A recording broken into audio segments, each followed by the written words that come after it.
Mike. Hi, Leah. How are you? I'm doing well. It's so nice to meet you. I really enjoyed the movie. Thank you so much. It's wonderful to meet you too. Well, I'm a huge Stephen King fan, and he's praised this movie. He's called it wonderful. So, just to start off, what does that mean to you to have Stephen King himself praise the movie? Oh, it means the world to me. He has been my hero since I was a kid. Is and always has been my favorite author. And I've been lucky enough, he's let me play in his sandbox 3 times now, and has been happy enough with me to keep letting me come back so far.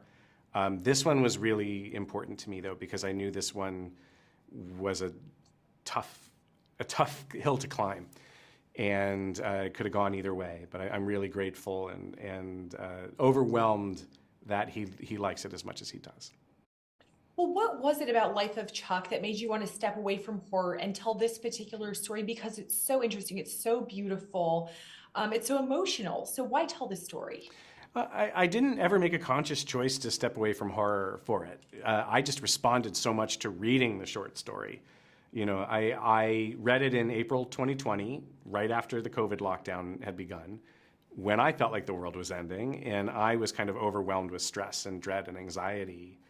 And I started reading this story that felt like that at the beginning. I felt like I couldn't even kind of finish it. It felt so close to home. But by the end, I was amazed that I felt joyful and optimistic and bittersweet and hopeful. And I wanted very much for that movie to exist in the world for my kids when they inevitably get to a place where they might want something to create that feeling in them.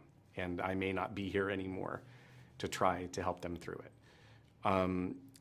There was never a moment where I said, oh, I'd like to leave the genre. It was really just that this particular story burrowed into my heart so quickly and so deeply that I very much wanted to be a part of trying to bring it up onto the screen.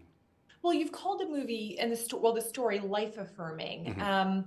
And it's about really thinking about your life choices impacting people. How did making this movie impact you spiritually? Because I think inevitably you have to think about eternity, about what happens when you go through something like this. Oh, you absolutely do, don't you? You really, really have to think about mortality and life and death and what's important.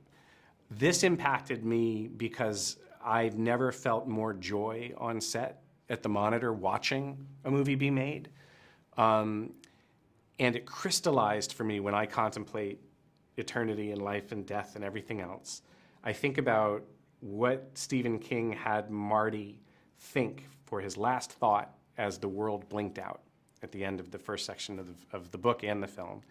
And the last thought on his mind is, I love you.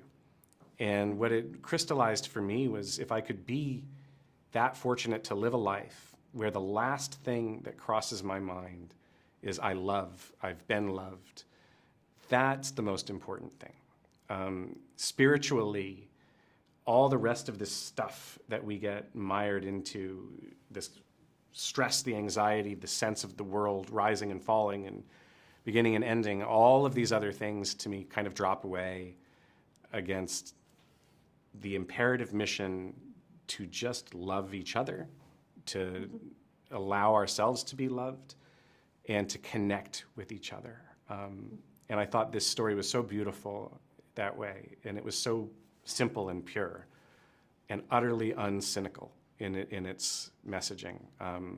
It's very rare that stories like that exist at all, even rarer for me to have an opportunity to be part of a story like that. So.